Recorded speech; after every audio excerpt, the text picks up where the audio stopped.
Olá, queridos, paz do Senhor, povo abençoado, gente. Passando aqui para o nosso devocional dessa manhã aí, falando sobre o texto que estudamos ontem, de Efésios 4, capítulo 1, até o versículo 16. Realmente encantado e muito encantado com a forma peculiar que Deus tem dado a vocês a visão do texto, o comentário de cada um aqui no nosso grupo da igreja aqui.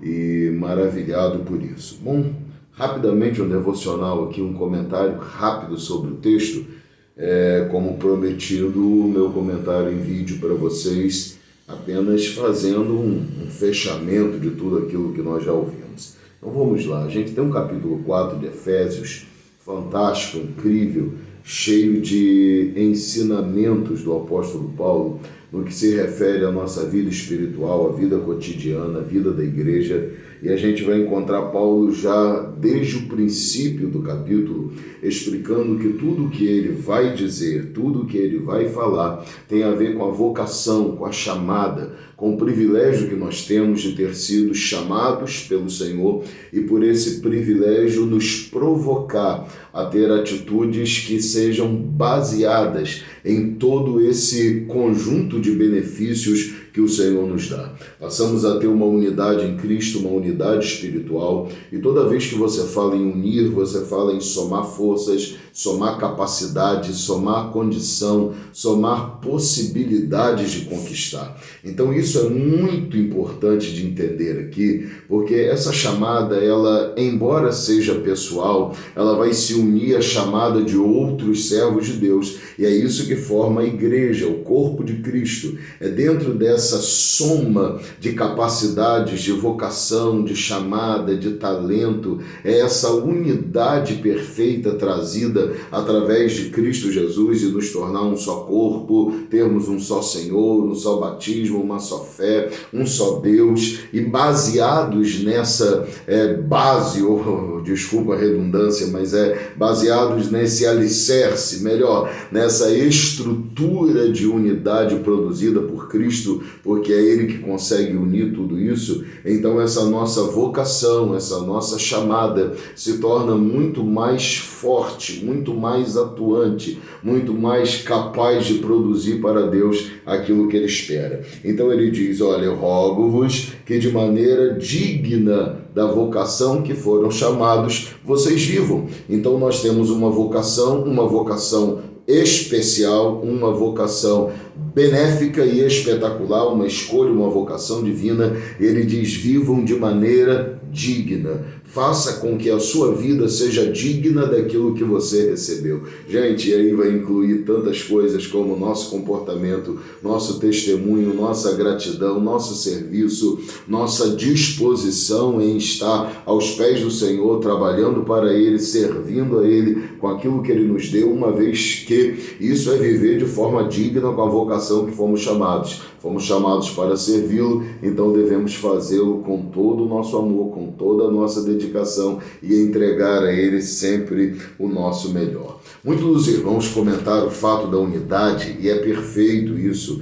Gente, a nossa força está em entendermos essa individualidade que nós somos, porque somos seres individuais, mas também essa necessidade de vivermos em união. Falando de unidade, a gente fala de preocupação uns com os outros, chorar uns com os outros, sorrir uns com os outros, viver esta preocupação. Não podemos ter a síndrome de Caim, que quando Deus pergunta, Caim, cadê o teu irmão Abel? Ele diz, eu não tenho nada a ver com meu irmão, não sou guardador do meu irmão, não tenho que me preocupar com meu irmão. Nós não somos assim. Precisamos entender que esse princípio de unidade traz não só preocupação, mas responsabilidade uns com os outros, somos responsáveis uns pelos outros. É nessa unidade que nós vamos fortalecendo o corpo de Cristo e vamos alcançando os objetivos de sua graça, tá? Teve uma coisa que a irmã Paola comentou lá, muito importante, de nós pontuarmos aqui.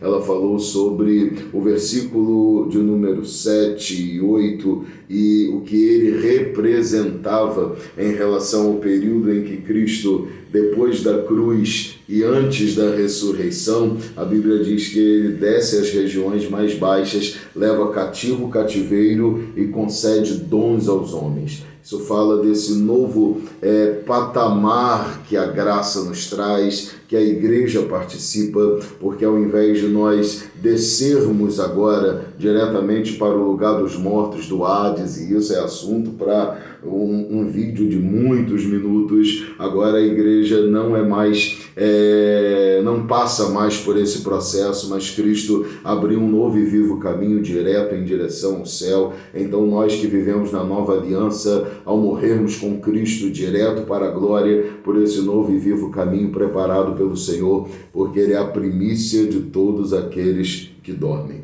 ok? É o primeiro que ressuscitou para nunca mais morrer. Então veja bem, a continuidade do texto vai mostrar que por causa desse sacrifício de Jesus e com o objetivo de fortalecer a igreja, porque é isso que é talvez o mais fantástico de se entender aqui, gente. Olha, depois que a Bíblia relata todos os dons ministeriais concedidos por Jesus, a Bíblia vem no versículo 14 e diz assim, olha, o propósito é que, veja, para que tudo isso aconteceu? Qual é o objetivo? É que não sejamos mais como crianças. Vi muita gente comentando isso lá, que a gente precisa crescer, amadurecer, e é verdade. O propósito de tudo isso que Cristo fez é que não sejamos mais como crianças, levados de um lado pelo outro. Então, veja, é tempo de acabarmos com a inconstância, é tempo de acabarmos com essa permissão que a gente dá para Satanás, para as situações, para os problemas, de nos moverem para lá e para cá, para lá e para cá. O propósito é que haja fortalecimento, crescimento, unidade, que a gente possa superar dificuldades e jamais deixarmos que a inconstância nos faça viver ora bem, ora mal, porque muitas vitórias podem estar diante de cada um de nós, justamente quando estivermos num momento de baixa, e aí deixamos passar as oportunidades. Então o propósito é que sejamos constantes, o propósito é que não sejamos enganados por ventos de doutrina, o propósito é que estejamos firmes no caminho da vitória do céu, da salvação, da vontade de Deus e não induzidos ao erro. Então ele termina concluindo a partir do versículo 15, dizendo assim, antes, seguindo a verdade em amor, cresçamos em tudo naquele que é a cabeça, que é Jesus Cristo. Cabeça de quem, gente? De todos nós, da igreja,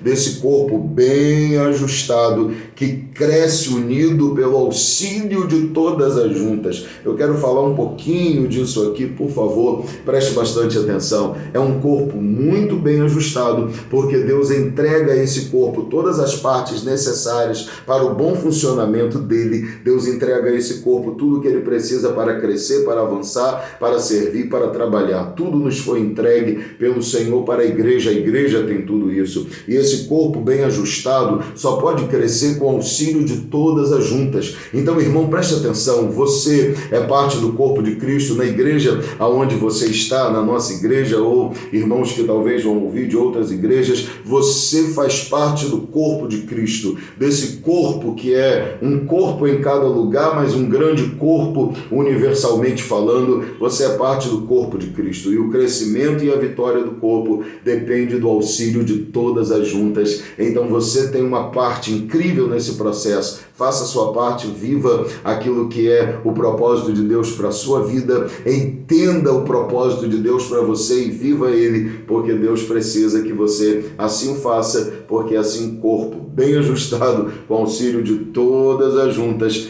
cresce na medida, e eu termino com Paulo dizendo, que cada um realiza a sua função. Tá bom? Que Deus abençoe vocês. O propósito de hoje já está aí, o final do capítulo 4. Leiam, comentem, amanhã de manhã a gente posta o devocional com o comentário do restante do capítulo 4 de Efésios. Deus lhes abençoe, um dia de paz, de vitória, de bênção, meus amados. Um abraço.